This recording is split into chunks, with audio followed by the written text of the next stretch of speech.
Well, good evening and welcome to this live stream on the 1st of April, 2025. No joke, 1st of April. Martin North here from Digital Finance Analytics.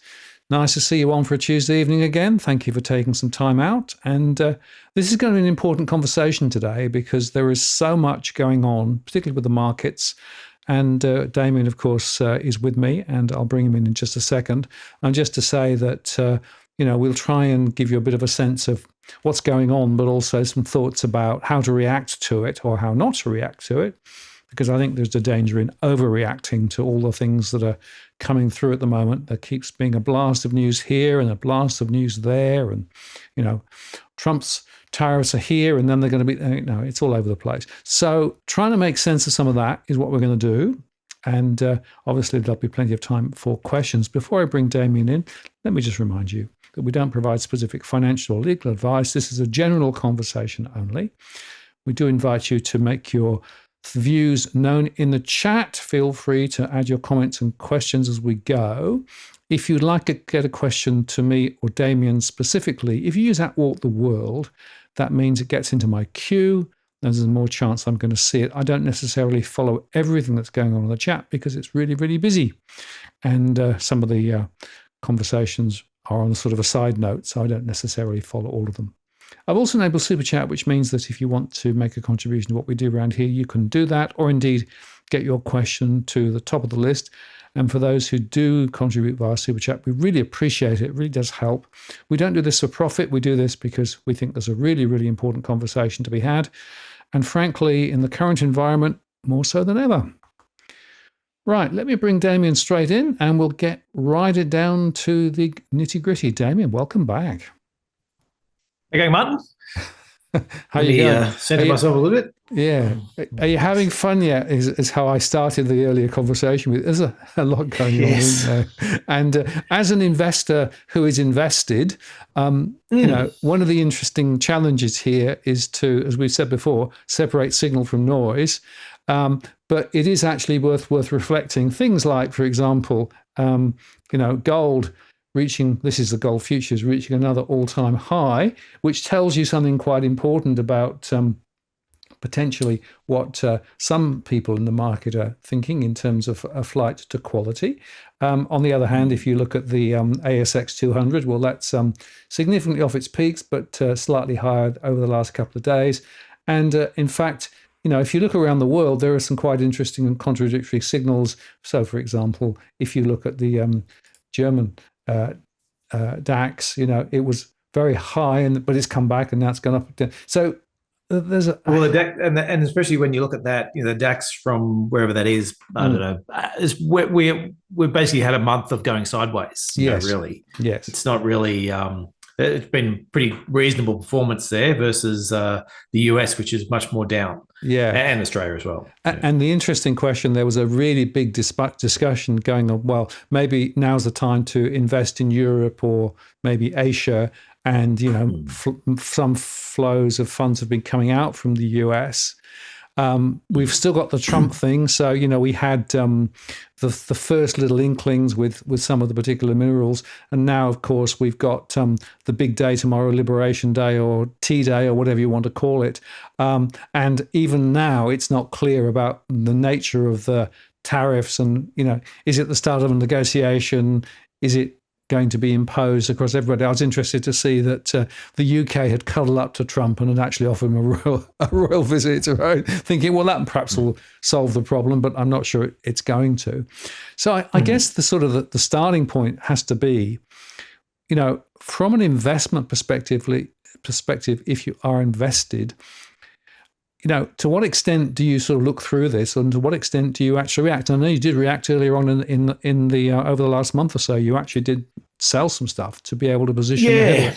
Yeah. So that was last time we were on, just talking about how we'd taken a bunch of profits, just with the view that things were getting, we were starting to get further down the rabbit hole. Look, I think the main thing I want to start with is sort of trying to avoid. We're definitely going to get back to what's going on in the markets, but I want people to sort of take that extra step back first and go, well, the worst time to sort of try and generate a fire exit plan is when the fire is burning. Yes. You want to try and do it beforehand. Yeah. And if you haven't already got one, well, let's get you one, I think, is the main thing. So because you want to know what you're going to do, because markets will go through downturns, and you want to know what you're looking for. Is this a fire alarm where it's broken every 20 minutes because somebody's burnt some toast, and so I need to, I might not take that as seriously, or is this a serious, I can see the thing on fire, and I need to know what's going on. So I think that the thing I want to start with, though, is what are you trying to do with your investments? Now, some people are trying to trend follow and trade on a short-term basis. So if you're basically saying, yeah, look, I'm going to buy when things are going up, and then I'm going to sell when things are going to go down, I'm going to run with the herd, I'm basically going to hope that I can stay in front and I don't get trampled, when it reverses direction. And so that's often momentum traders or day traders or whatever. And you don't necessarily have to be a day trader. You might just have like this view that, like, I'm just buying when market's going up, and I'm selling when they're going down. Now that's a different story to somebody who's taking a longer term view, and their plan is to sort of lean in and lean out of the cycles, because what you want to make sure you're doing, if you're taking this longer term view about leaning in and leaning out of cycles, where you're saying, okay, I've picked my level that's right for me, call it 85%. That's sort of what we set it as a growth fund, which is lots of stocks and a little bit of cash and bonds. And the idea is that as you get to the as markets sort of head up and you sort of reaching peaks and getting concerned, you get a little bit more cash and bonds, and you sell down some of these stocks. And then when markets take a fall, then you start looking to switch back the other way. And you're really just trying to manage the cycle. You're not trying to go 0 to 100. You're not trying to say, yes, I think I can pick exactly the top, and then I'm going to try and get in at exactly the bottom and try and pick those ones. So yes, that's the first thing. Trying to work out what are you genuinely trying to do, and then don't change your mind in the middle of it. Like if you're sitting there with a plan to sort of lean in and lean out of cycles, and then all of a sudden feel like you have to go to 0 because you're worried about things falling over, or you have to go to 100 because all of a sudden you're much more you're much more comfortable with it, then that's when you're going to start running into trouble. The other thing is keeping in mind when you're doing this, problems with taxes. So there's a lot of stocks that are up a lot in the last couple of years, and so you might have something. Take NVIDIA, for example, still up well over 100%, depending upon when you bought it, might be 200 or 300%.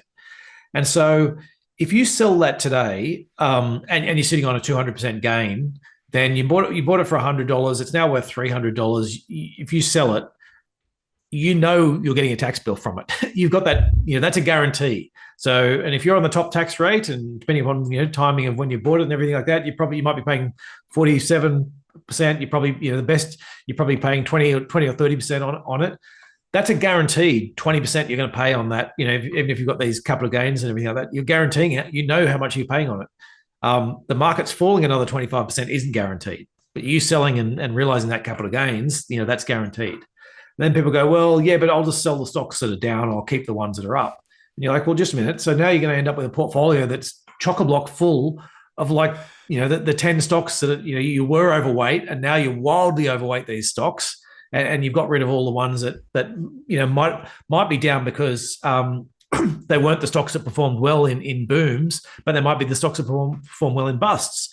And so there's this whole tax angle around just saying, look, and trading fees and all that type of stuff like that. There's a surefire way to reduce your reduce your investments is rack up lots of trading fees and rack up lots of tax bills within it. So trying to manage those two parts, tax part, and then the other part about that trend and leading into cycles. Another one which I find a lot of people get caught up on is feeling as if they've got to do something. They've got to actually get out, and so whereas you pick this level and say, okay, well, look, whatever it is, I'm at 85% normally. I've pulled back, we're at 70% or 65% or whatever the right level, and that's the level you think you should be at, or your bottom case, and then you switch back in. But then markets are going down, and you feel as if, I've got to do something else. I've already sold to the right level, but I feel like I've got to get out and do something. But no. Pick your levels, and it's the same on the way up. If you've said you're going to have 85% stocks, and markets are booming, and now you've got 90 because they've carried you higher, that's the time you got to sell back down again and use that discipline around that. And it's the hardest discipline because it's the opposite to what you feel like you should be doing. And so same on the way down. If you've said, okay, 65% is the level, and then markets fall 10%, and now only in 59% stocks, well, if I've said 65% is my bottom level, I'm going to go out and buy some more, switch to more cash and bonds, and it might feel bad, but that's the type of, they're the types of trades that you need to do to over the longer term to make, ensures that you are buying low and selling high over that. And the other thing to think about is that, when you are getting out, there's two decisions you've got to make. So you got to make, there's a decision to get out, but you also need a decision to get back in again at some point. And the best thing I can offer to people is to have that ready to go before as you're getting out of it, you need to have written down what is going to prompt you to get back in, because it should be a factor of time, price, and fundamentals. If you're saying, look, I'm getting out because I think it's going to be chaos and world market's going to be terrible and whatever, you've got all your reasons, and you've got to sort of pick some time frame and say, well, if I'm sitting here in 2 years' time and markets have sort of gone up and down and sideways, they haven't really gone anywhere, and it's 2 years down the track, well, I've got to acknowledge that whatever disaster I thought was going to occur didn't occur. Maybe I should have that plan to be starting to move back into the markets, because if it's an imminent disaster you're forecasting, is so don't hold on forever. Or there's a part about, look, if markets fall to certain levels, this is where I'll start getting back in again, and if they fall further, I'll get back in even more. And then so there's that part, and then the last part is the fundamentals. How bad am I expecting things to get? And then and what are the prompts to show that it might be turning around? So I've used, as I think I spoke about last time, there's effectively two puts that are sitting out there that I'm watching as sort of a prompt to get back in again. One is a Fed put, in terms of when the Fed steps in and says, hey, growth's really bad, we're going to be cutting rates, we're going to be throwing money at the problem and getting back in. That's a while away. That's, we're very early stages. We don't even know what these tariffs are going to be. We really haven't seen much of a growth slowdown at all yet. That's a put which may well come at some point, but it's going to be a while away. The other one is your Trump put, which is, he's got a Treasury Secretary who's basically advocating a J curve, in terms of saying, let's take some pain up front, and market's going to go down, growth's going to go down, but we've got this other side where we're going to rise on the other side of that J afterwards. Now, taking some short-term pain for longer-term gain. There's as long as your plan is solid and all that type of stuff like that, there's some good reason to sort of buy into that. My thought on Trump is that he hasn't been the best at patience and long-term plans, and so short-term pain, he can decide that, actually, you know what, I'm sick of the short-term pain, I'm going to go back to tax cuts and throwing money at companies and deregulation and let's get this economy booming, because people love me more when things are booming rather than a bust. And so at some point he will flip and throw more money at this problem. The question is that 18 months time, or is it 18 minutes time? Nobody knows, least of all Trump. And so having those sort of fundamental targets about saying, okay, well, look, these are the things which we're watching for, regardless of how bad I think things could possibly get. I need to take into account that things change as well. And so, so that's my sort of big picture ones. I don't know if there's any of those I should be digging into more detail, or I just want to make a couple of points, because I think you've outlined very, very powerfully the sort of the way to think about the problem. But for individual investors, they need to think also where they are on their journey of investing. What I mean by that is, if you know that you really are not going to need access to your savings in the short term, then you have one view. But if you, for example, are thinking of retiring in the next 1 or 2 years, and you'll be relying on your investment portfolio at that stage, your whole lens through which you look at this event would be quite different, it seems to me. Yes. So you need to not just take the generic view, but you need to think about, where am I on my journey, which is back to what do I need my portfolio to be doing for me now, and also, ahead. Am I looking for it to ultimately start generating income for me, for example, or do I need to actually become more conservative because I can't afford to lose the capital that I've got? Those sorts of questions seem to me to be a very important part of the story here. And the final observation, and again, what I quite often see is that people who are perhaps less experienced in investing, when things start to fall, that precipitates them often to selling because they think it's better to sell before things fall more. And quite often that is actually a mistake. Yeah, so markets are forward-looking, and I think what people confuse is they confuse prices with fundamentals. So it does make sense when the economy is good and getting better to be buying stocks. It does make sense when the economy is bad or getting worse to be thinking about selling stocks. That makes sense. But what you need to keep in mind is the markets are usually in front of you in terms of when markets are falling, it's because they're pricing in things that haven't really even happened yet. And so when you're seeing that and you're seeing the worst of it, that's quite often when markets are starting to say, hey, we're getting close to the worst of it. Now's the time to be starting to get back in again, because there's only upside from here. And that's where if you're only sort of focused purely on what prices are doing, you can get the two confused. Yeah, absolutely. And I think that remember that the professional investors will often be one step ahead of everybody else pretty much all of the time. And, as we've said before, and I want to just underscore it again, because I think it's now more critical than ever. If you listen to the talking heads and they're giving advice about what people should do, remember that they've already pre-positioned, right? So yeah, that's it's right. Not everyone's talking their own book. Yeah, Yes. It's not a level playing field.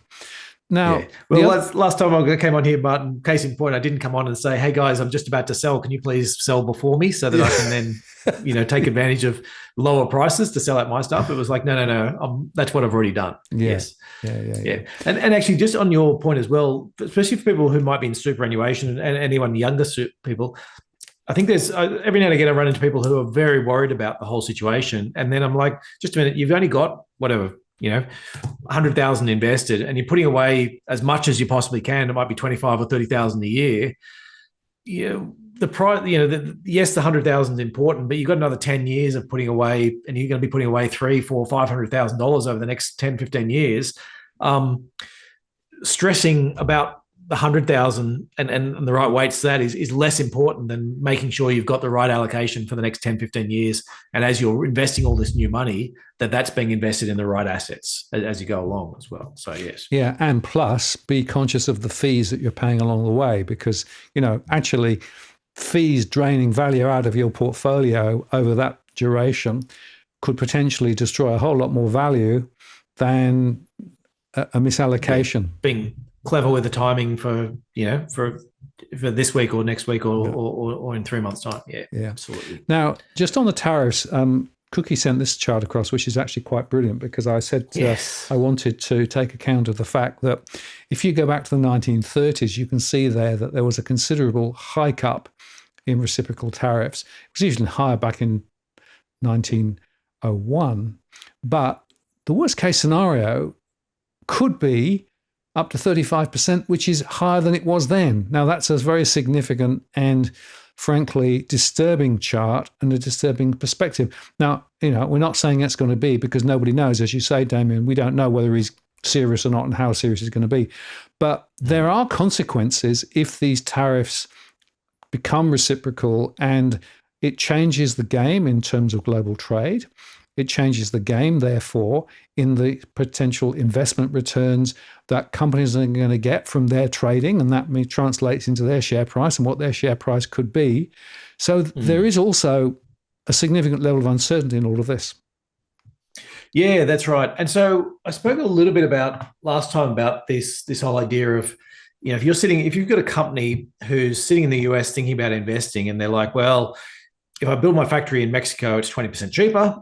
But maybe Mexico is going to have 25% tariffs, and so therefore I should build it in the US. But then you're like, well, just a minute. If I build it in the US though, and then the tariffs are zero, all of a sudden I've just built a factory that's 20% more expensive than all my competitors who build in Mexico. So I'm just not going to do anything. And I think there's that's where I think the danger is in terms of because there hasn't been a consistent narrative. I think if Trump had come out and said, you know what, I'm going to put effectively 20% tariffs on everyone, and this is what they're going to be for, and this is how you're going to avoid, countries that do this are going to avoid it, and countries that do that are going to get higher tariffs, and there's this whole sort of theme and a strategy and a thought process behind it.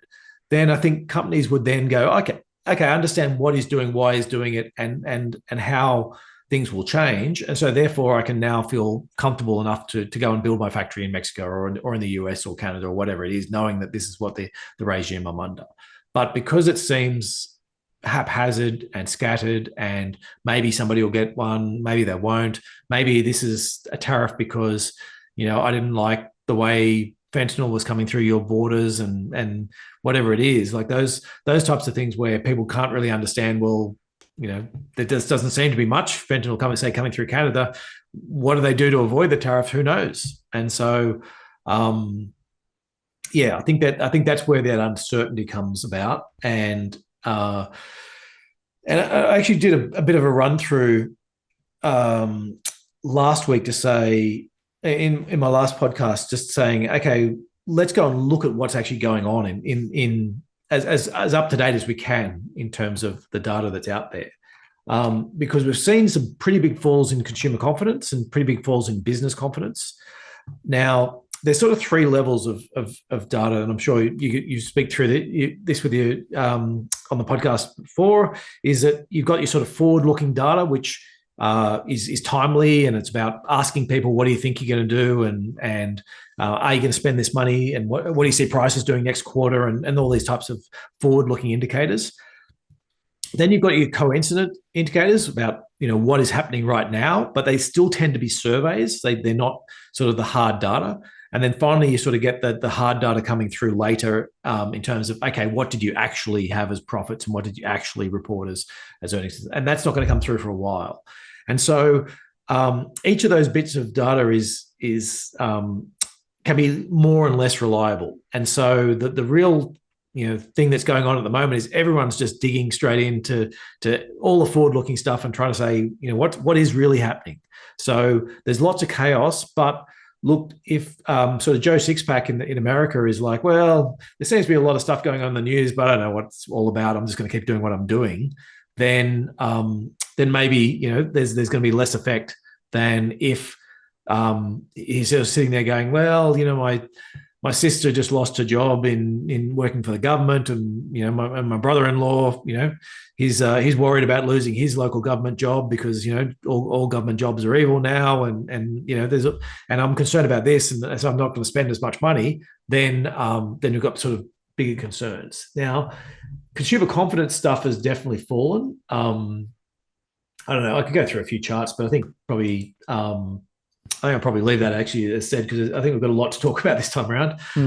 If you look at things like the manufacturing purchasing manager indexes, they are all falling and sort of looking at sort of negative type, below 50 in terms of saying, okay, they're looking like going into downturn. The services though actually had a bit of a jump back. Like they fell back in the prior month, and then this month they actually all spiked upwards.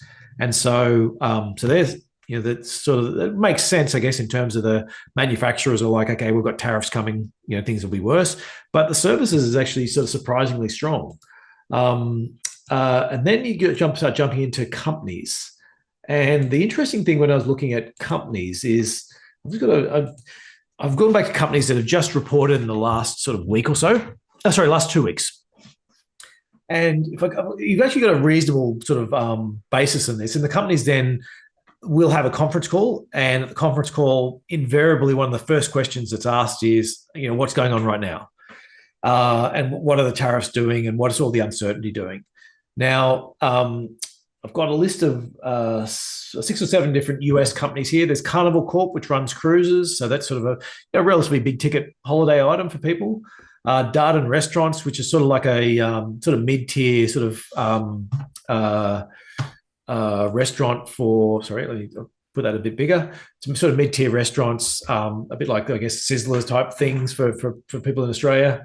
Dollar Tree, which is sort of like the reject shop type thing. Centres Corp, which is does uniforms and a whole bunch of services for corporates. Paychecks, which sort of basically manages payment software for companies that have got to manage across all these different states, and all these different states in the US all have different regulations, and so they manage that. And then Lululemon, which is activewear mainly for women, sort of upmarket. But Carnival Corp, big upgrades, everything's looking great. Darden Restaurants, no changes, solid result. Really just sort of going, well, we can't really see what's happening at our end. Dollar Tree is pretty strong. They're actually expecting margins to improve despite tariffs. So they're basically talking about how they've done all this work to source stuff elsewhere. And, reading between the lines is effectively saying, well, there's going to be tariffs around, and so our competitors are going to have to raise their prices by whatever 5%. But we think we've managed to get around the tariffs, and so we'll be able to raise our prices by the same 5% and improve our margins because our costs won't go up by that. Having said that as well, I think sometimes you see some trading down when things get concerning. Like people start going, well, I used to shop at whatever, pick your name. I used to shop at Myers and maybe I've moved down to Kmart, or I used to shop at Kmart and I've moved down to the reject shop, or whatever it is. There is some trading down that you sometimes see, which some of the lower, the discount shops can sometimes give you the wrong impressions. Centres Corp, talking about other corporates, they're really talking about strong growth. They're not talking about any changes in their customers. Paychecks actually had a bunch of comments. I think I've got them on here. Looking about double-digit growth and hiring activities. Actually, I won't go through it all, but hiring activities all looks really, really strong. Lululemon put up their comment. They sort of you could read that as half empty, but most of the rest of the comments they had was really half full. So I guess it's only a handful of companies, but these are all the large ones that have come out reporting numbers in the last couple of weeks. And they're really not seeing anything hitting at the moment. So, not to say things won't get worse. I do think things are going to get worse, but we're really at the moment in this. We've got this uncertainty about what expectations are from these tariffs, but we've already seen that very little has happened to the US psyche yet. And then when you dig into some of those. When you dig into the surveys, the consumer confidence type surveys, it's all about outlook as well. So if you look at them and say, well, what's the, how are things right now? They say actually things are fine. They're pretty good from a present situations. This is a I can't remember which one this one is. The conference board. Yeah, they're sort of like the top line is how are things right now, and then the expectations is how things going to be, and it looks pretty dire in terms of it's been a pretty big fall, but it's pretty similar levels to have been a few times over the last couple of years, so it's not terrible yet.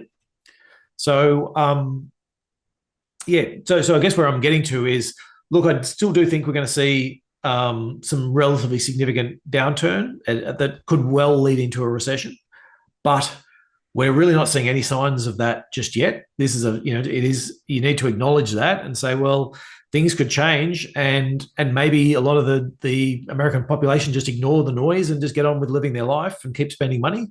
And so maybe it's just a bit of a growth slowdown, and maybe that's a good thing, and it allows the Fed to keep cutting rates, and maybe that's a great investment environment, and things slow down a little bit, and then Trump starts throwing money and tax cuts and everything at these companies, and all the regulatory changes come through, and earnings growth comes, and off they go. We really haven't seen anything in the way of earnings falling. Pulled out the latest numbers from today, and look, they're certainly edging down, but they always edge down. You need a bit of a microscope to see the differences. So, Q1 numbers, well, that's just companies still reporting their numbers. Q2 numbers have basically fallen from 9.5% growth to 8.5% growth. So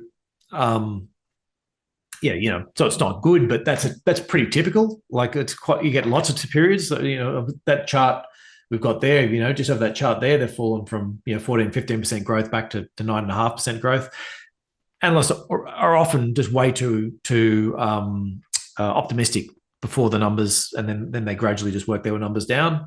And Q3 and Q4 numbers, they're edging down, but you need to you sort of need a magnifying glass to make sure you're seeing what the changes are. And there's certainly nothing that you would be concerned about in an ordinary situation. In a more positive, if we didn't have all this noise going on and you saw that same graph, you certainly wouldn't be running for the hills. So so this is we're in a very difficult position right now. We think we know what's coming. We can't see any signs of it or any concrete signs that are showing you that this is what's happening. And so if we start seeing those concrete signs, we'll sell out more. Markets will as well. We'll have another leg down, but maybe, as I said, people just ignore it. It's just it's important for newspapers and the finance community, but just not important for the average consumer.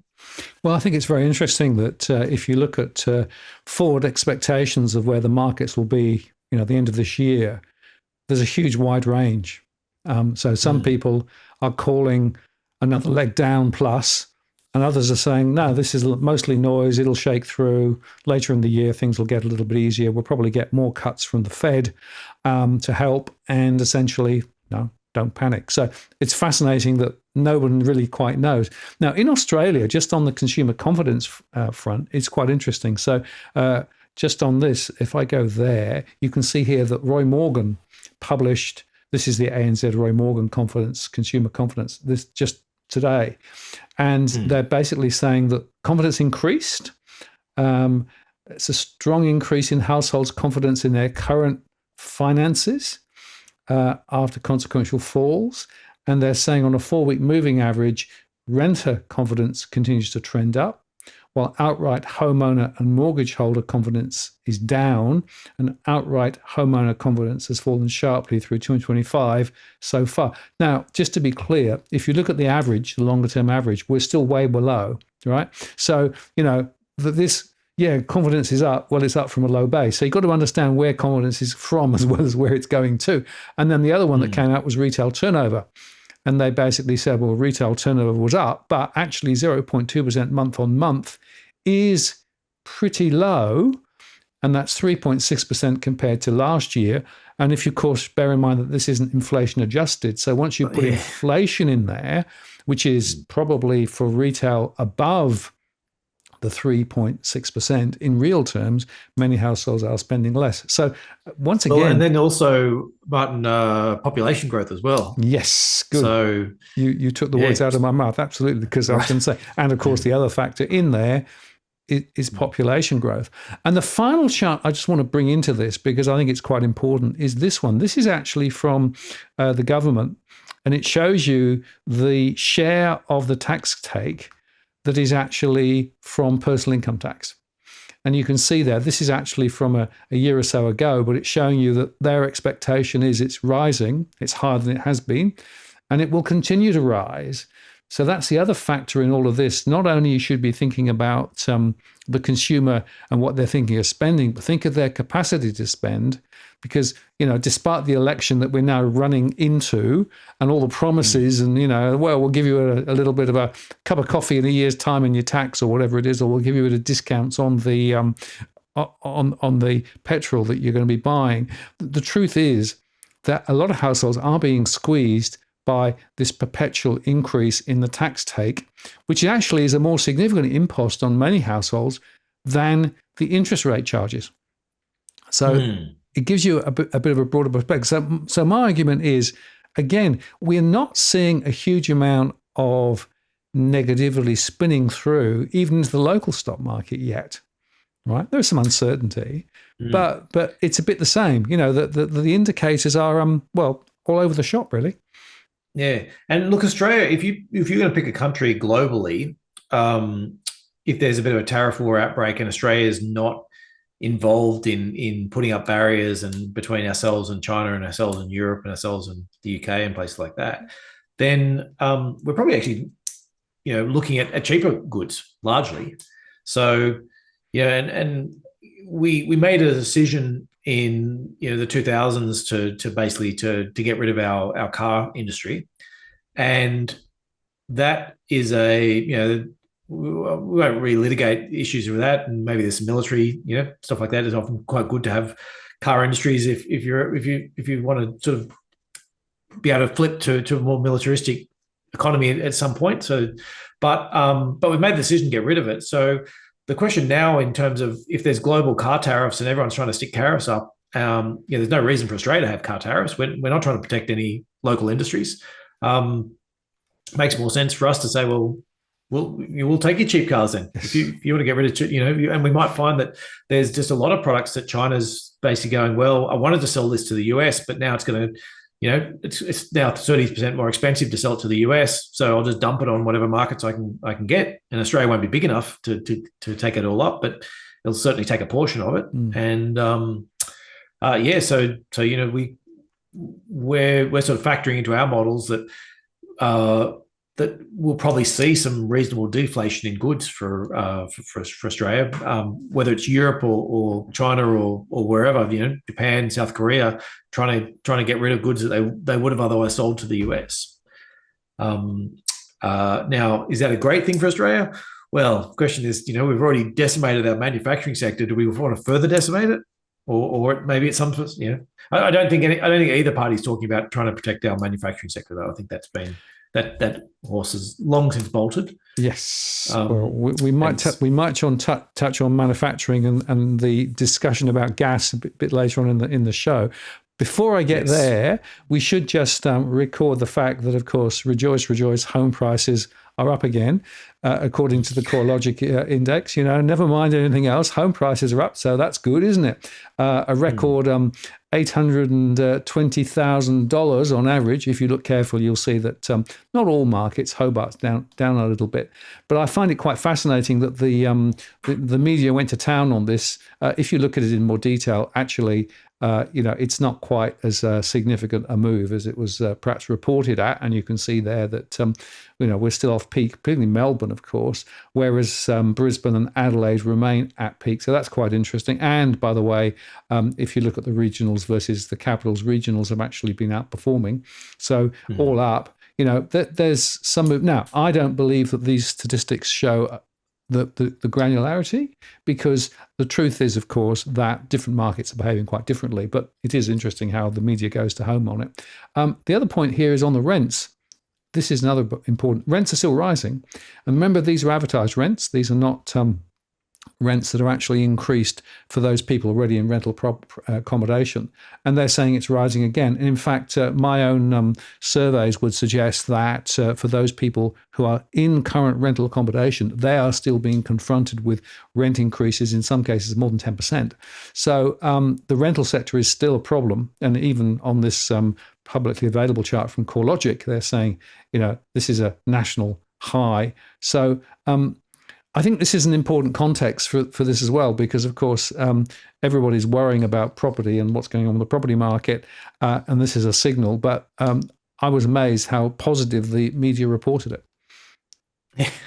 Yeah, that's right. I can't remember who. I just saw one in the last week or two with someone had written one with, it's circulated several times, this type of theme, but it's this idea that saying, well, in terms of Australia, if we've got very high assets. The assets for Australians are very high. But if you just sort of took the view that, hey, everyone just doubled our house prices, then all it's, have we really got any richer? We're still living in the same houses. We've still got the same, all it's done is cost new people getting into the market more and a drain on businesses and all these other bits and pieces. That it's not houses aren't something you can sell overseas. Yes. And so they tend to be rooted to the spot rather, don't they? Exactly. And so, the whole idea of just, all our house prices getting more expensive does not make us wealthier as a nation. No. But in terms of, if you want to have a bull case for housing market, though, is we do get this big wave of deflation coming through from goods. We get very weak growth in Australia because we've got biggest trading partner, China, is hit by tariffs. Plus, they're still going through this massive housing market. That's showing no sign of finishing in China. Is that the housing market keeps falling, and the more important, the construction keeps falling, and so that's one of our biggest exports out there. And so you sort of look at those and you go, okay, Australia ends up in this scenario where interest rates probably can be falling. If we keep up the level of immigration to try and offset so that we don't go into a recession technically, to sort of keep that going, is that maybe we're just jamming more people in, we're lowering house prices, lowering interest rates and forcing house prices up by increasing demand, and we haven't got the supply because our building companies are all falling over partly because costs are on the way up because of the energy costs, and which is a big part of building a lot of these your tiles and all other things. We're sort of in this situation where you could see a case over the next 2 or 3 years where house prices just go higher because all the other factors, and that's the only way we can use to to distribute a scarce asset that we haven't built enough of, and we're jamming too much demand in terms of people into that situation. Yeah, and add the Liberal Nationals, of course. Andrew Bragg has come out and said we should be cutting the buffer on the mortgage lending. APRA should be reducing it for first-time buyers. And also we should be using superannuation to allow first-time buyers to be able to buy into the property. I mean, all of that is stoking the demand side, right? Yeah, was it 50,000? There is that. Now, is that an official policy? It seems to be. Yeah, 50,000. Yeah. Yeah, I'm not sure how much. I wasn't quite sure if that was a trial balloon. I think first I saw it, seemed like it was like we're thinking about doing this, and I wasn't quite sure if that's I don't know whether there is a formal policy, but Bragg was on the TV this afternoon talking specifically about this idea of putting pressure on APRA to reduce the buffer for first-time buyers, and he did specifically refer then to the superannuation as well as another lever that they were wanting to pull. But all of this is guess what happens? It lifts prices. Yeah, that's right. Yeah, and it's this whole idea that by increasing people's capacity to pay more for a house does not improve the housing situation. It's if he said that was the case, but it's only for people who are doing new builds or something like that, or things like that, then maybe you've got an argument. Okay, look, we're actually going to build a whole bunch more houses because of this. But going into existing houses is just really just shuffling and it's more of the same. It's more of the same, right? Yeah, and it's interesting. Sorry, go on. You're gone. So I'm going to do a product push as well on this, but go. So one side. So in terms of using your super for buying your house, I'm dead against. I think there's a good reason to keep your super separate and diversify and all those types of things like that. But the first home buyer super scheme, which is a different thing, is well worth using. So if anyone out there is saving for a first house, or they've got kids saving for a first house or anything like that, then effectively what the first home buyer savings scheme, FHSS, is doing is it's basically letting you use your tax rate from your super to save, which is different. It's basically giving you a tax dodge to get it out. So let's say you've got somebody who wanted to save, an extra $10,000 a year in for saving up for a deposit to buy a house. Say one of your kids or if yourself want to do that, is pre-tax that $10,000, and let's say you're on $100,000 or something, you're paying 33 cents on the dollar. So you go, okay, so I start with 100,000. I start with 10,000 extra that I wanted to save. What I'm actually putting into my bank account is $6,700. But if you stick that into your super, on day one you've got 8,500. So you're getting a 20% plus return on day one just by using your new tax. So so if you want to do that, follow the links to the Walk the World Fund and we can help you through that. But you can probably do it with your own. A lot of super funds will let you do it. Yep. So you can do it yourself. You don't have to do it through us, but we'll hopefully make it easy for you to do it. But it's well worth doing because it's not about using your super for it. It's about using the tax rate, the beneficial tax rate in your super to do it. It's different to this other scheme, which is basically saying, no, now let's jump into the super that's building up and take that to push house prices higher. Yes.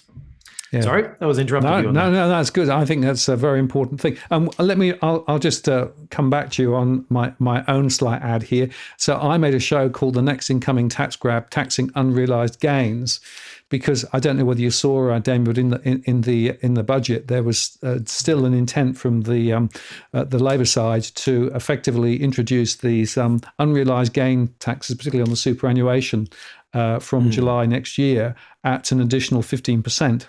And it's interesting, of course, because that didn't get through the last time around. It got stuck in Parliament.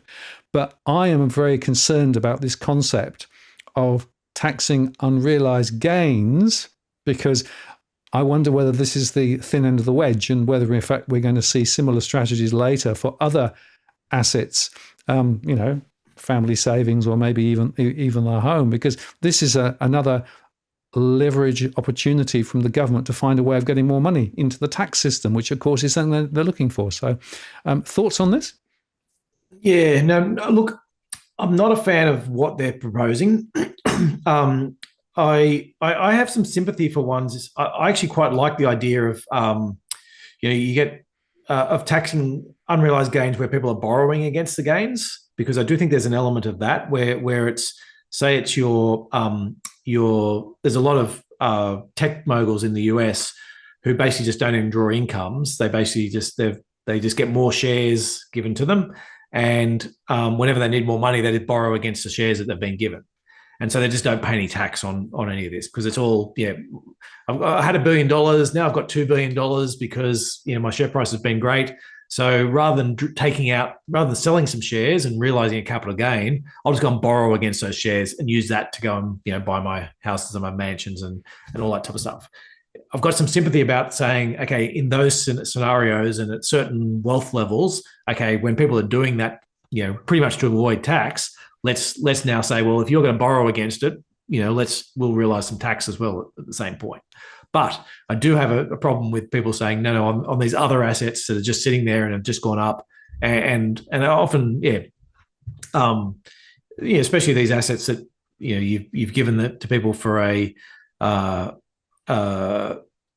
advantageous tax scenario, that then to turn around and then claim tax and then have the assets fall and have to work out all the different issues around that. Yeah, I'm certainly, I think that's going to create unforeseen circumstances and other flow-on effects that aren't going to be great.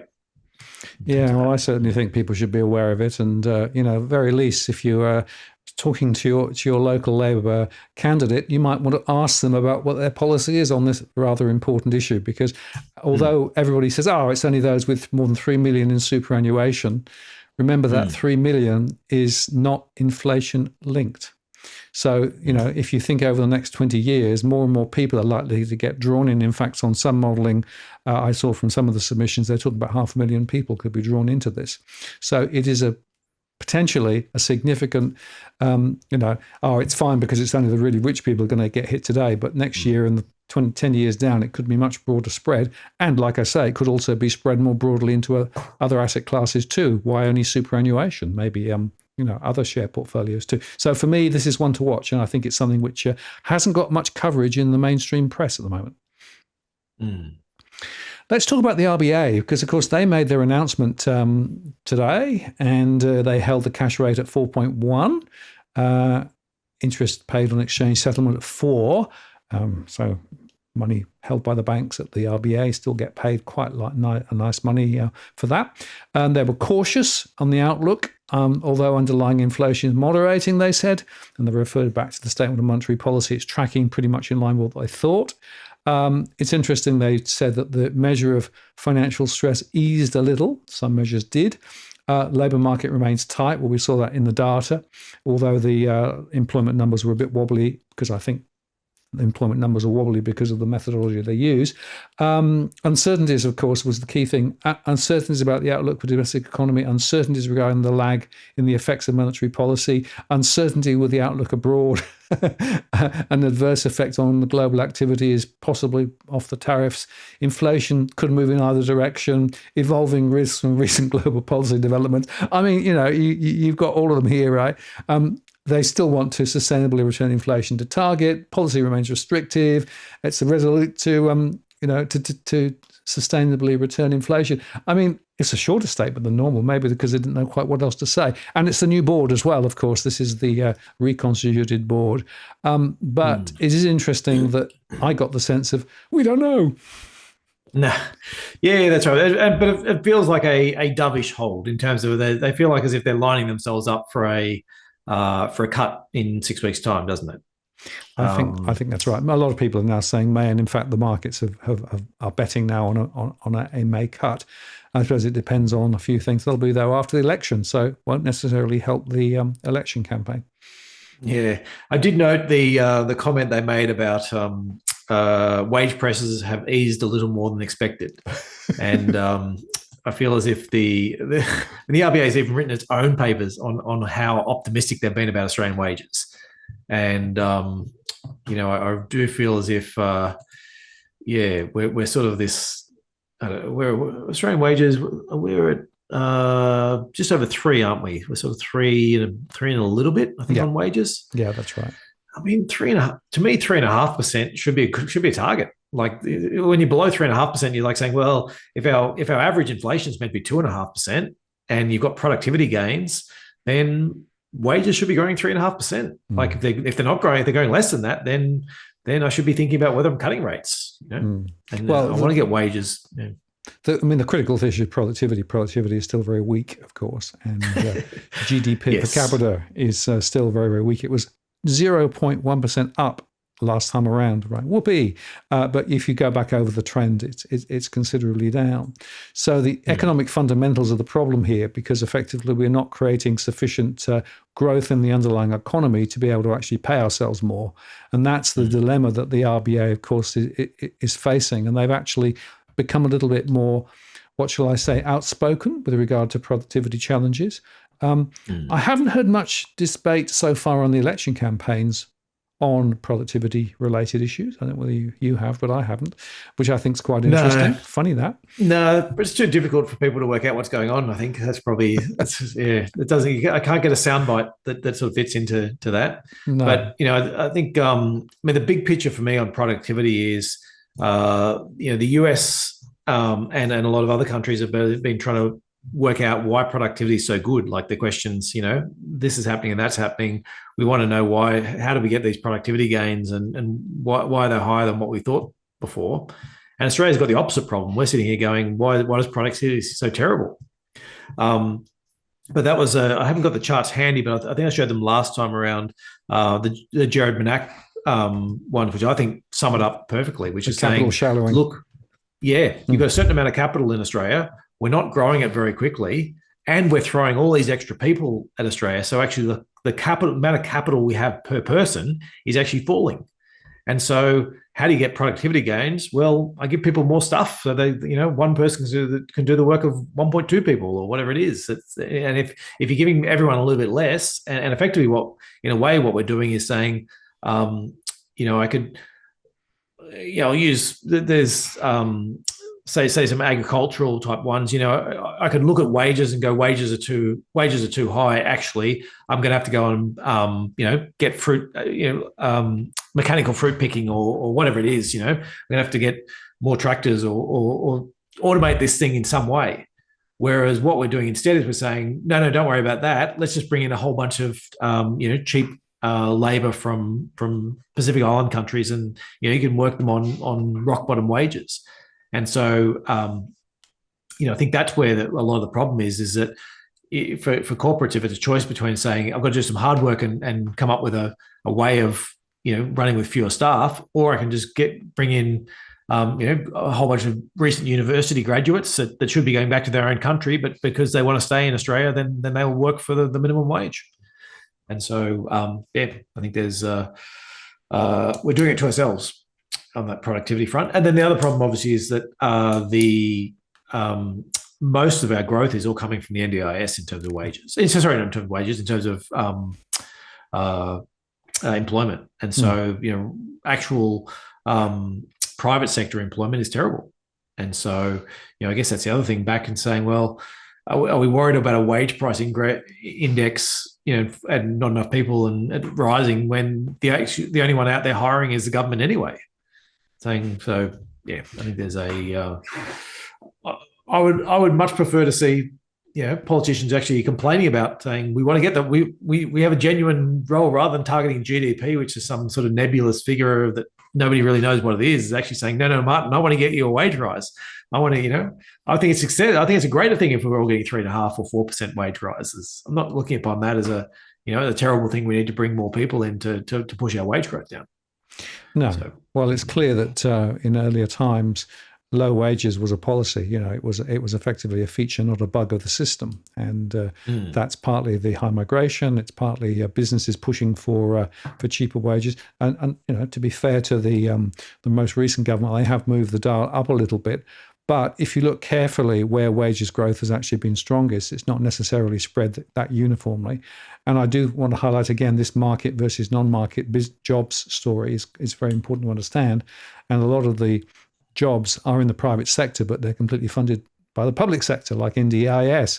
So it's not really a very fair to say, well, it's those in the private sector as well that are actually, they're being funded by the government. So, Exactly. Yes. I found that chart. I just brought that up with it's a little bit of an old chart. It's 3 or 4 years old now. Yes. It's the RBA showing. So what this line is showing is the black line is what the wages actually were.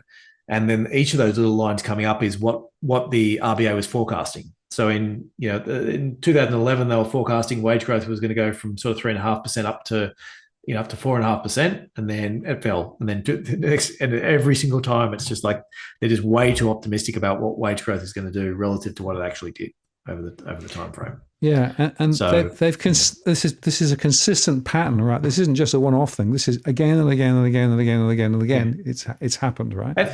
But that's their own chart. Like they did that chart. Like this isn't somebody else going, hey, what a bunch of fools these guys are. They actually owned up to it and said, hey, we've been really bad at forecasting wages. Look, why are we always wrong? And then they proceeded to keep on being wrong for the next 5 years.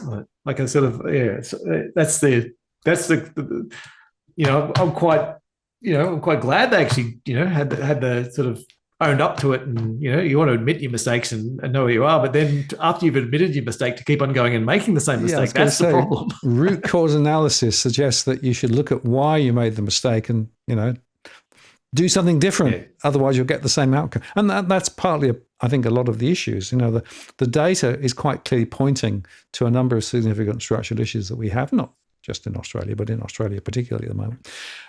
And yet we don't see a huge amount of reaction to try and change trajectory.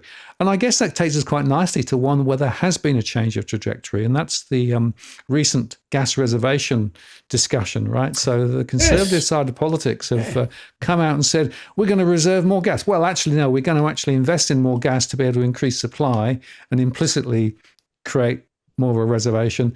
It's a bit fuzzy, actually. It is. It's at first blush, it looks great in terms of saying gas reservation. That's fantastic. I'm worried about the fine print. Partly because the gas industry has been so successful in Australia at lobbying. They've just done such a great job of getting everything they could ever want. That I'm naturally skeptical. But it does. The idea of gas reservation is great. Like that is what Australia needs, or what East Coast Australia needs. West Coast Australia's got it.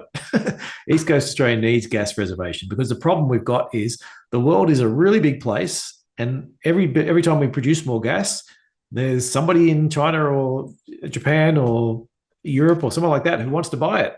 And so if the guys who are in Australia have got a choice between selling it to somebody else overseas for $15 a gigajoule or selling it to somebody in Australia for $5, guess what? They're taking the 15. And so, I think there is a reservation policy that the same one that exists in pretty much every other country that's a major energy exporter would be fantastic in Australia. Yes, I am. I like the fact they're doing it. I'm hoping that Labor decides, hey, why don't we take that and one up it and get a bit of a bidding war about it. But yeah, I'm more worried that Labor will ignore it, and if the Liberal one gets up, there'll be some sort of fine print that none of us noticed that sort of says that, well, it only applied to certain ones, and it's anyway. But at least it's conversations. At least it's in the discussion. It's quite fascinating to me. The three quick observations. Firstly, people are beginning to question whether you should be actually importing the gas that's been exported at international prices, and is that really going to solve it? We'll bring it down to Victoria. And the second is, of course, that the pipelines that exist aren't at full capacity, so you could be pumping gas south through the cycle rather than just when you need it. And I know there's some storage issues, but it's much easier if you actually think about, I've got a longer period of time to pump it through. And the third is that it's clear that some of our gas is being sold offshore to third countries who then sell it on and are making a profit over the top of it. So, we are just, it's bust. And as a result of that, and because of the marginal cost of electricity being linked to the price of LNG, what it means is that energy is very expensive in Australia, which then directly has a knock-on effect on the manufacturing sector, which is why I wanted to get this conversation too. Because for me, the real fundamental problem we have in Australia is that, we dig stuff up and sell it offshore, the holes, and we build houses, the homes.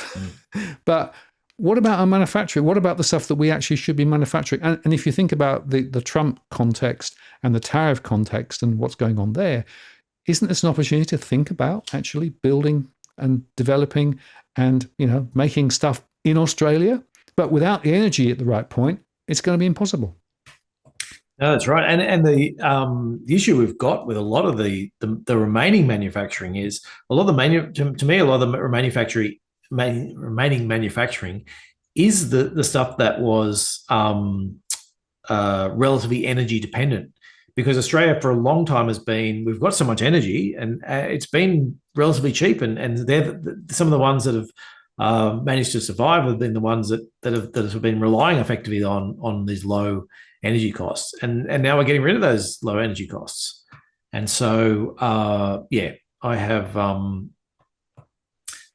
look, I've got grave concerns about the Australian manufacturing sector, and I do think that we benefited from Biden in terms of he had an industrial policy which was, look, we're way too dependent upon China. We actually need to be dependent upon ourselves and our close allies. And so some of his policy actually was benefiting Australian companies because we were sort of we actually fell under that. So we're getting, we're effectively being subsidized by their industrial policy. And when we haven't got our own that's actually saying, well, maybe it would be good for Australians to keep some of these things.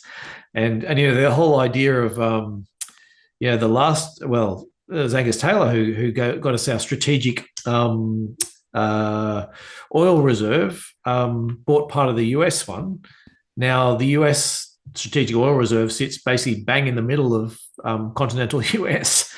And it's like, how strategic is it for Australia to be literally on the other side of the planet and not even next to an ocean where you can sail it across? You got to get it out of the middle of America onto a boat and then get it to Australia. It doesn't sound very strategic. And I think there's I do think there's a certain amount of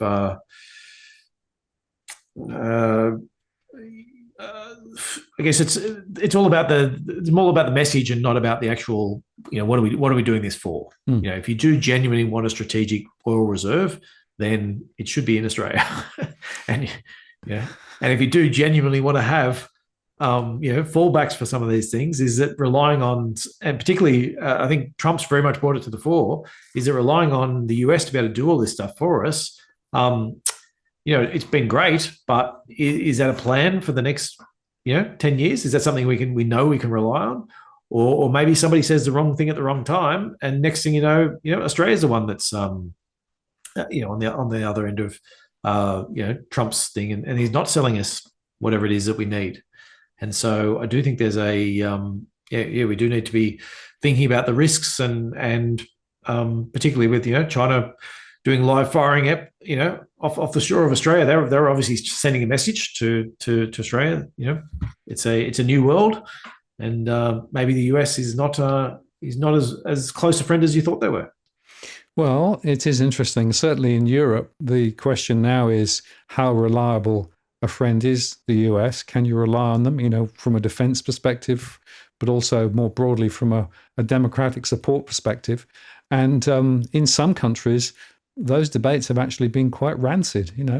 People are really quite concerned. Even in the UK, who have always had the quote special relationship with the US, there are people now saying, well, can we rely on it? Should we rely on it? And if not, what does that mean? And I think some of these shifting sands in terms of the global world order, and the assumption, of course, and I made a show the other day called Pax Americana, is perhaps over. Maybe you can't rely on the sort of worldview that you have, where the US is the backstop cornerstone of democracy and economic sensibleness. Maybe that's never been true, but it's maybe even less true now, which begs a whole bunch of interesting questions about the future of economies and BRICS and China and all sorts of things. And I do want to say, though, for all Donald Trump's faults, he often has some grains of truth at the heart of what he's trying to do or he certainly managed to identify grievances. And from my perspective, I fall very much into what I'd call the Michael Pettis view of the world, which is countries can keep their currencies too low, and effectively they keep the currencies too low or their wages too low, in the case of, say, Germany, and currencies too low in the case of, say, China. And what they do then is they effectively employ more people because they've got their wages low and their currency low, and so their people aren't importing goods because the currency is too low, but they can export more. And that is it's often thought of this problem about US imports too much because they're not they're not frugal enough, and Americans live in big houses and whatever it is. There's all these things about that. And I think Australia suffers from that same part about having an open economy and a floating dollar, is that other current countries do take advantage of that. Now, do I think global tariffs of 20% is the right solution? No, I don't. But there is a point about that whole, should we allow countries to, either through their own trade policy or through manipulating the currency, keep currencies at levels that are too low? And so, I do think there's a part of this which is, well, it would be good to rebalance trade. So ideally, in an ideal world, is the rise of China is, and why China owns so many US treasuries is effectively because they're manipulating their currency. What they should be doing is, what they're effectively doing is saying, okay, I've just sold $100 worth of goods to America. If I took that whole $100 back and converted it back to Chinese yuan, then the Chinese yuan rises because I'm selling US dollars, and now my citizens get richer.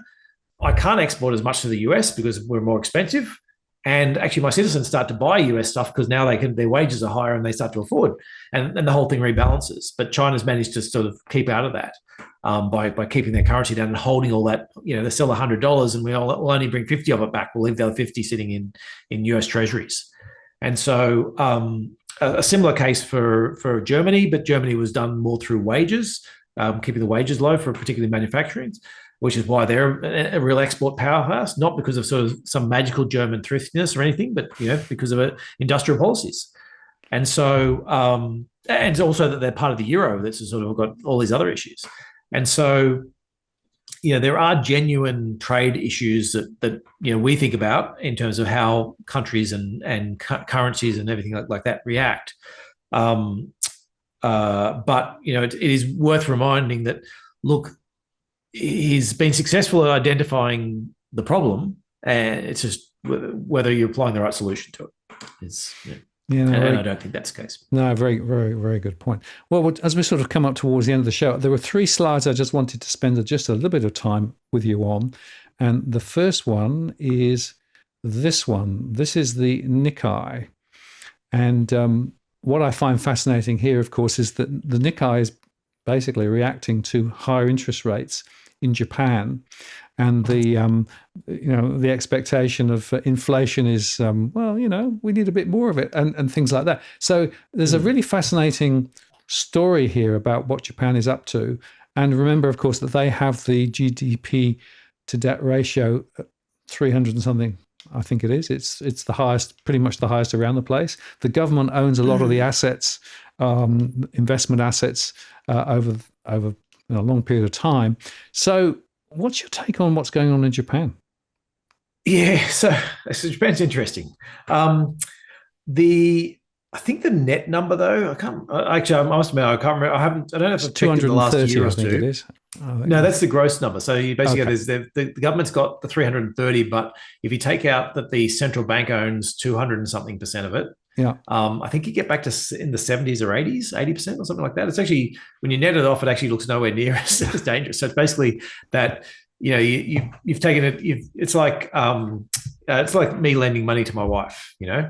All of a sudden, she owes me $100,000, and I've got this $100,000 asset. She's got this $100,000 debt, and it's like, well, it's both our money. Tomorrow we could just decide that I no longer have the asset and she no longer has a debt, and from an external point of view, we haven't changed. Just net it off. Yep. Yeah.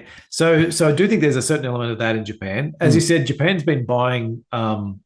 I think they're up to 10% of ETFs. Yep. Actually, I must admit, I haven't looked again at this one. Probably it might have been 2 years since I've looked. But I know at one stage it was that 10% of all ETFs was owned by the Japanese government. The Japanese central bank.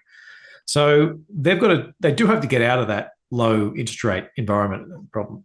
So the interesting thing for Japan has been every time they have tried to get out over the last 20-something years, they managed to cause a recession and drive it all back down again. Yes. And so interest rates are going up there. And it's one of the few countries where things are actually starting to look a little bit better in terms of implied rates. I've actually got a chart up that's, I think, is worth showing as well. That's got the Fed. So this is showing, in blue is showing what the implied rates were at December. So, for example, in the US, it's basically saying, okay, they're expecting rates to fall at December, but now they're actually expecting rates to stay higher for a bit longer, but then fall more once the tariff score kick in and economic growth slows down. Europe, they're expecting some massive falls, but actually they're thinking things are actually looking like they're a little bit better than what we thought. Bank of England's looking worse, and Japan's got the only one where the lines are going the opposite direction. That people are expecting rates to rise, and they're actually expecting rates to rise more now than what we thought at the start of the year. So certainly things looking better in terms of that. Inflation's still not particularly high. They've still got the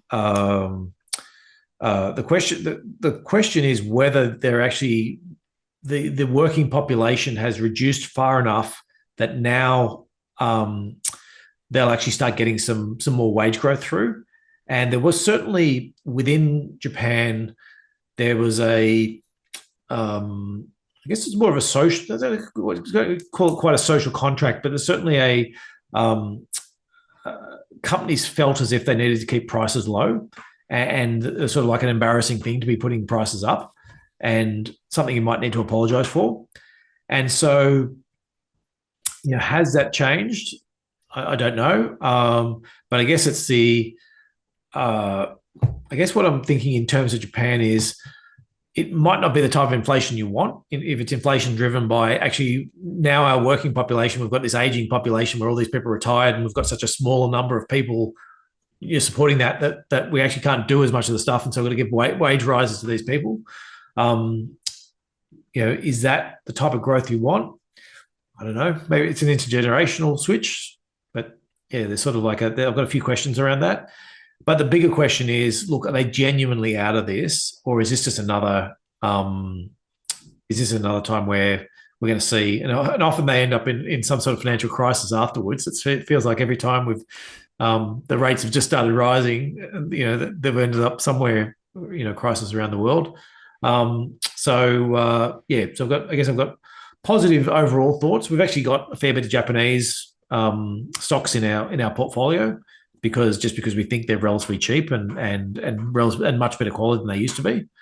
But interest rates are still really, really low, and I'd love to see them normalize. But I just I feel as if it seems early to me for interest rates to be normalizing still, just because the inflation really isn't high enough that I'm in any way concerned about the Japanese inflation. It's worth highlighting the demographic problem they've still got, which is they've got a very low birth rate, as has Korea and a lot of the other Asian countries. Well, in fact, Australia's birth rate is still, is declining. It is in the UK too.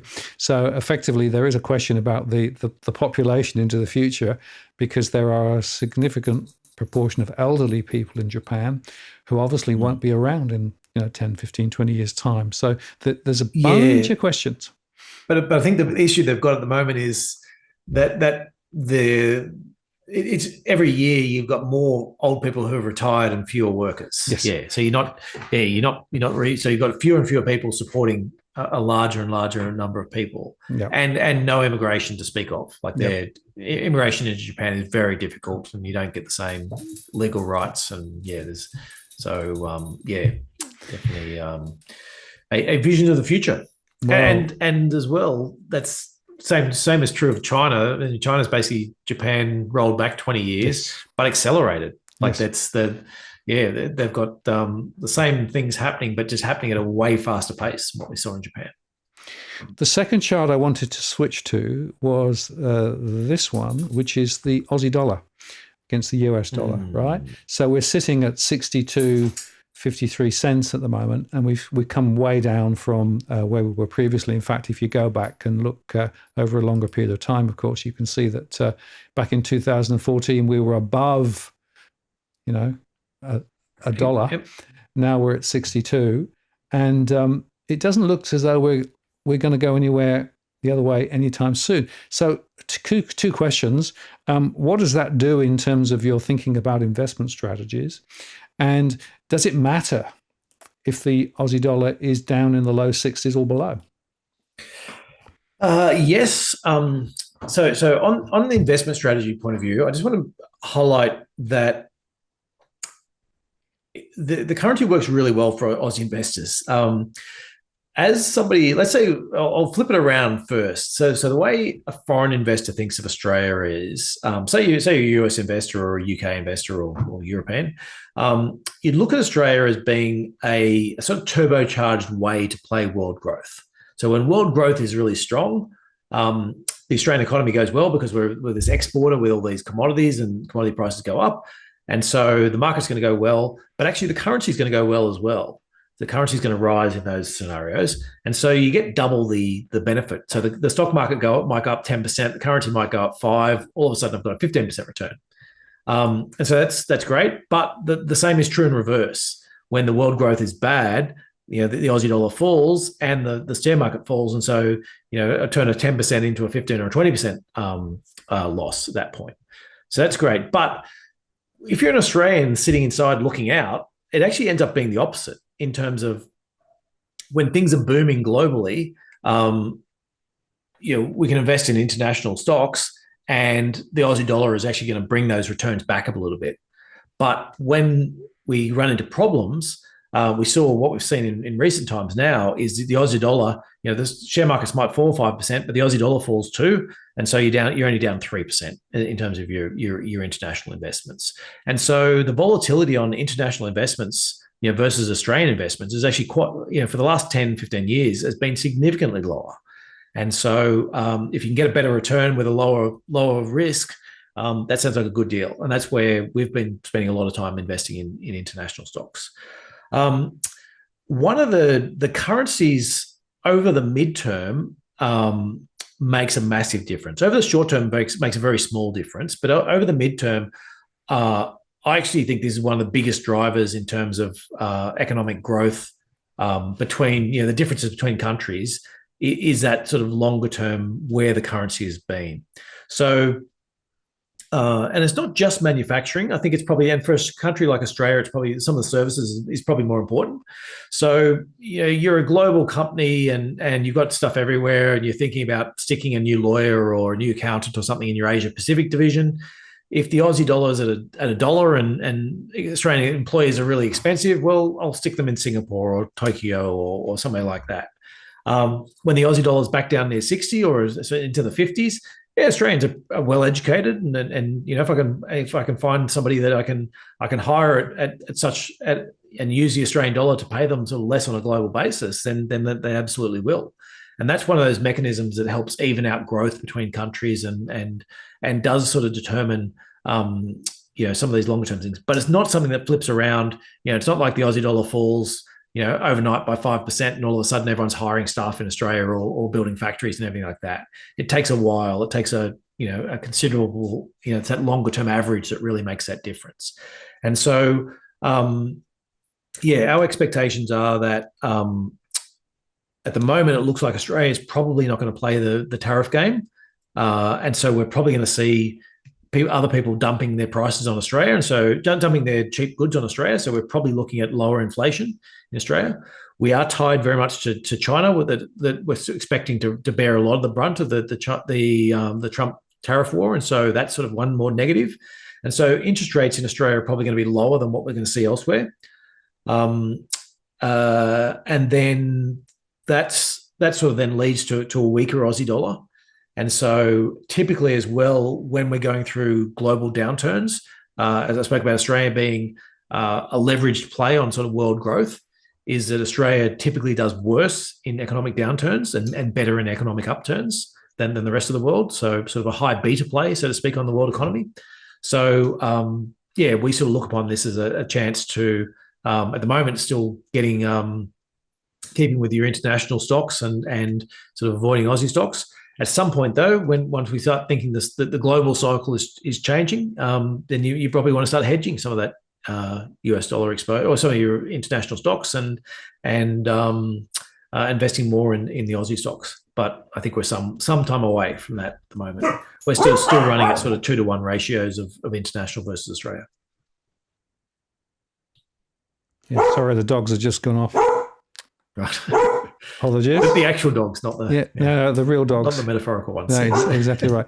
Okay, last slide. I wanted to just throw up Bitcoin. So Bitcoin's now at 84.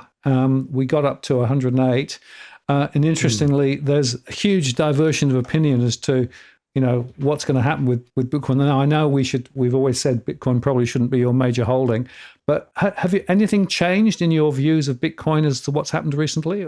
Trump and the idea of a strategic reserve in Bitcoin, et cetera, et cetera. Yeah, well, I think I think there's when the Supreme Court made it pretty clear before Trump got in that anything that's sort of vaguely to do with being a president, he couldn't be prosecuted for. I think it opens a fair few avenues for, Trump to sell things like his own coins and other things and have family members involved in doing things.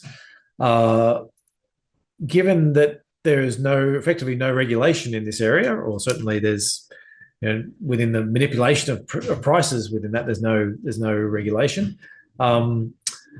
I would be a little extra concerned about Bitcoin in the era of Trump. Just that,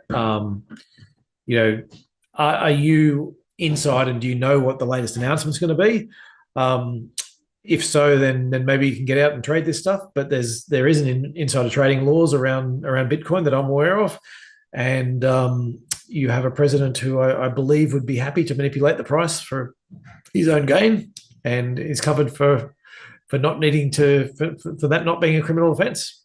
So yeah, I think there's you might have reasons to buy or not buy, but I think I'm very concerned about economic growth and economic uncertainty around policies from the US, and whatever I think about that, I can times it by 10 for how much volatility I'd expect around crypto assets. Yeah, well, I think we're going to see more volatility. I should explain the dogs go off now when the bin collection is going on, and it's now different from what it normally is. So that's why they're suddenly getting very excited. It's not the mention of crypto. No, it wasn't the mention of crypto. It could have been maybe something else. No, it's interesting. I'm fascinated because I've had a few people say to me recently, well, maybe, everything else is falling apart. Maybe crypto is the way to go. And I'm saying, well, hang on a moment, be careful. There's stuff going on in the crypto world, not least because of the big players now coming in, not least because, as you say, Trump and what he's doing. It's very hard to really know what you're getting into. And so I wouldn't put all your eggs in the crypto basket.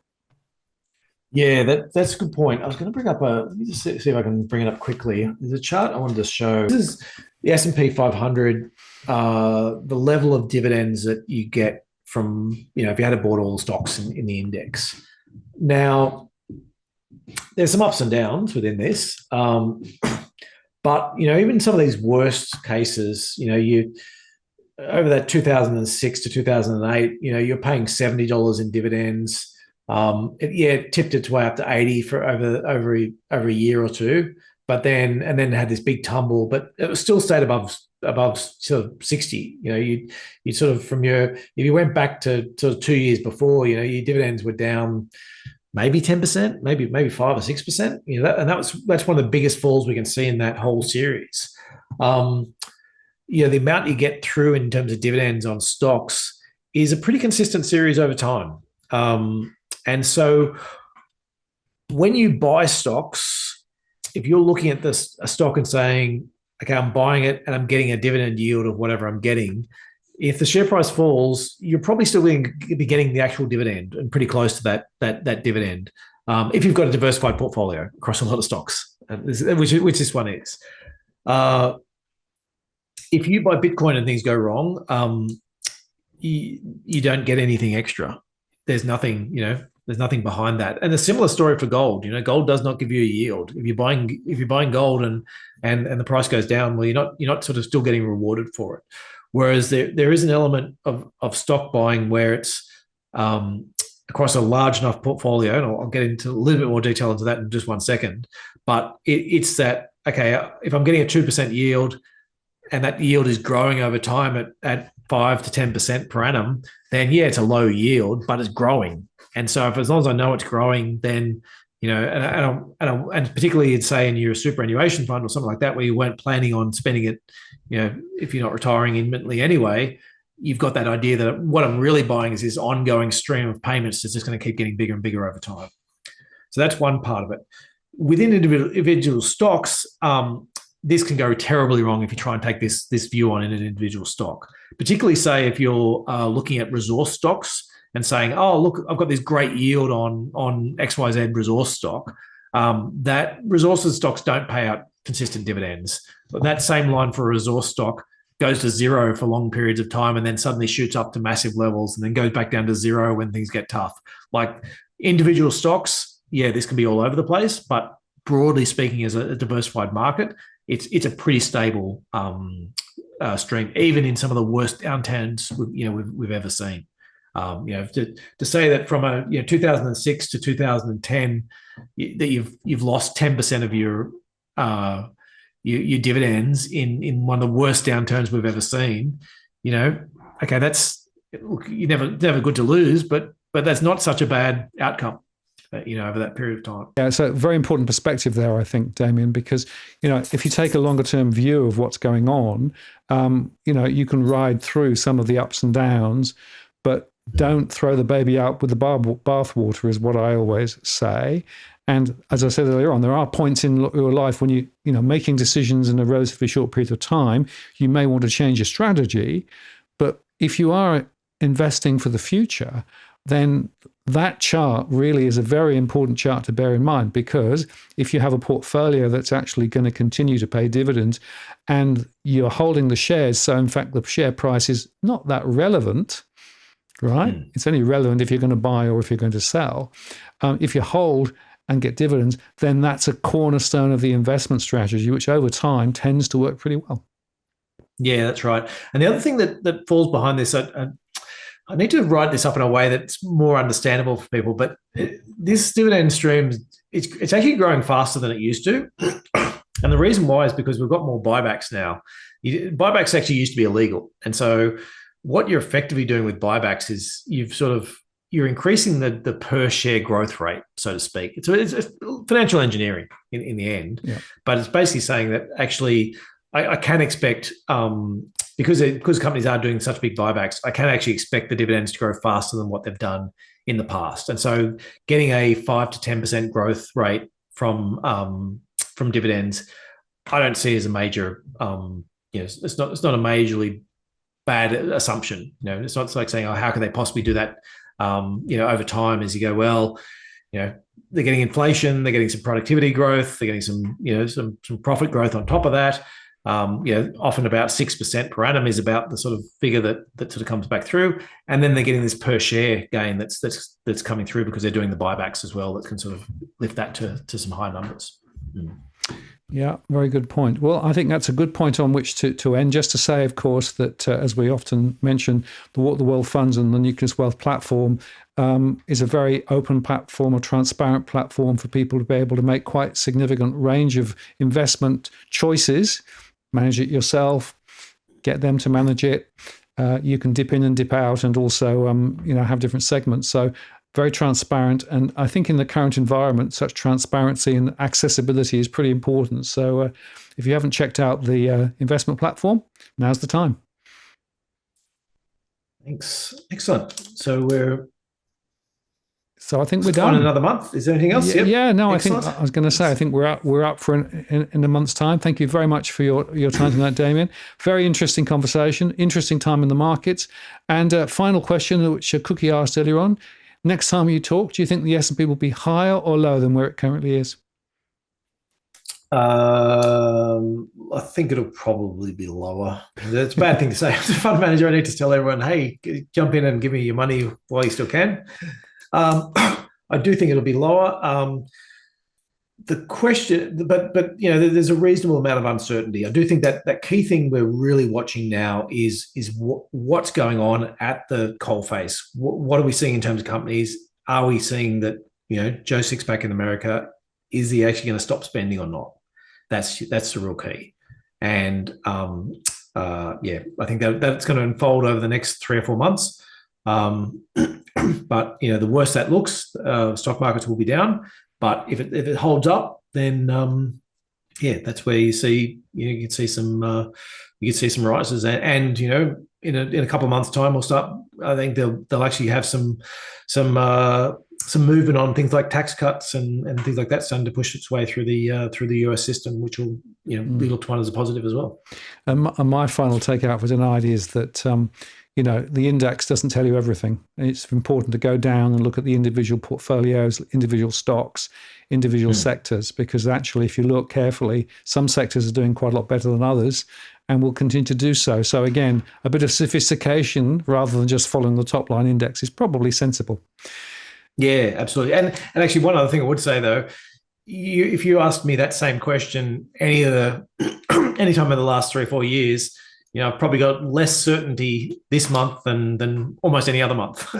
Yeah. Tomorrow we've got a very big announcement coming from Trump's, and here's the unfortunate thing about that will be the whole world will have his eyes on him, and he'll get his hit of whatever he needs in terms of that, and then he's going to have to do something bigger next month to try and top it. King Trump will have spoken. Damien, thank you very much. I appreciate your time as always, and I'll look forward to catching with you next month. I'm going to take you offline now, and I'm going to close the show. Well, I hope you found that interesting and informative. Don't panic. The markets are the markets, but if you understand the markets, you can still navigate through, and it's not necessarily all gloom and doom. Anyway, just to say that next month, Damien's back.